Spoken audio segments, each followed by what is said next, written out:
One. Okay, we're going to talk a little bit about how to put on vinyl graphics with the least chance of screwing it up. Still could happen, but this will minimize the chances. So, when you have a graphic, you have transfer strip on top, looks like masking tape. We want to make sure we take time and line it up. It may seem anal to do a lot of measuring, but last thing you want to do is have it get on crooked or end up with a bunch of bubbles. So I like to take 2 pieces of masking tape, put it on, and then I can adjust where I'm putting it. A couple different ways. You can take a pencil or a grease pencil or water soluble marker and mark. I just like to take my tape measure my sides, make sure it's centered, measure from the top, and make sure it's straight. We're just gonna pretend that I've done that here. With lettering, this is pretty easy because I can go to the flat spot on the lettering and make sure this is completely level. If you have just a regular picture, then you're going to want to step back from it, take a look at it, and make sure it's centered and make sure it's straight. Make sure you are looking at the graphic and not the outside where it was cut out from the backing, because your eye will look at the backing, but you really want to make sure the graphic is straight. So if you're measuring, trust your measurement. All right, so this is going to be the hinge method, right? I've got my 2 tabs here holding this in place. I'm going to put a tab down the center.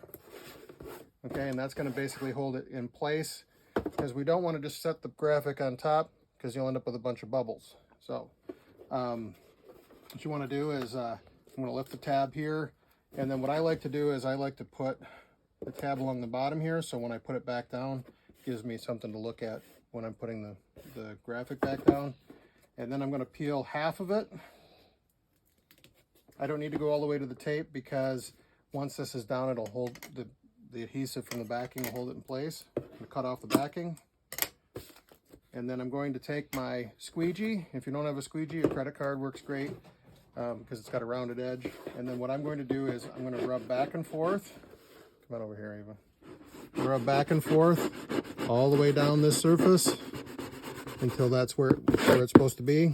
And we'll rub over a couple times. So then that half is down, and now I'm going to do the same thing on the other side. So I'm going to come over here. I'm going to put my tape tab down as an eyeball, and then I'm going to pull the rest of this off. I can take my middle stripe off because the backing is holding this on now. I'm going to pull the rest of this.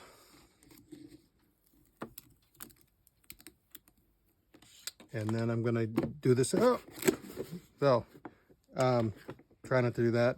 A lot of times if you catch it right away like that, you can pull it back up, but try to hang on to it so that that doesn't happen, because a lot of times, depending on how humid it is, it'll stick right away. But this is pressure sensitive vinyl. It gets more adhesive the more it sits. So a lot of times you can get away with adjusting it like that. All right, so I'm going to go back here, rubbing it, going back and forth. And what this is doing is it's sort of rolling it down on the surface, give me the least chance of having bubbles in it. And so then once it's down, I'll rub over the whole thing, and then I need to pull the backing off. So the best way to do that, come on over here, is instead of pulling up like this, I'm going to pull it back on itself. And what that does is that gives the vinyl the best chance to stay down. And I'm watching to make sure it's not still stuck to this backing. Now, if it's still stuck on the backing and doesn't stick down to this surface, it's not the end of the world. I can push it back down and rub it over, and then go really slow, and you'll be fine. If it doesn't stick right away, sometimes on vinyl, sometimes on a car surface, it won't want to stick right away. Like I said, it gets more adhesive the more it sits, so it's not the end of the world if it sticks to this backing. So I'm just going to pull it, and I'm watching to see if it's hanging up on this backing strip. Okay, and then I'm just going to rub over the whole thing, just make sure there's no bubbles. Now, if there are bubbles, a couple things you can do. If it's near the surface, well, first thing you can do is kind of try and rub them out. Problem is, and with lettering, you generally don't have that happen much, but you can push them out. Sometimes you can use your squeegee or your credit card and push them out. You don't want to wrench on them too hard though, because you don't want to rip the vinyl. So if you get one that's stuck and just doesn't want to come out, if it's close to the edge, you can take your an X-Acto knife and you can kind of poke up underneath it. And if you can get to it, you can a lot of times rub it out. Otherwise, you can take a pin or a sharp X-Acto knife and you can poke it and then press it down from the top until it's down. But even if you end up with a few small bubbles, if it's on a vehicle and it's outside, most of the time if it sits out in the sun, it gets hot, gets cold, gets hot, gets cold, those bubbles will go away. So like I said, and if you need to move it around a little bit, like poke this or something like that, do it right away.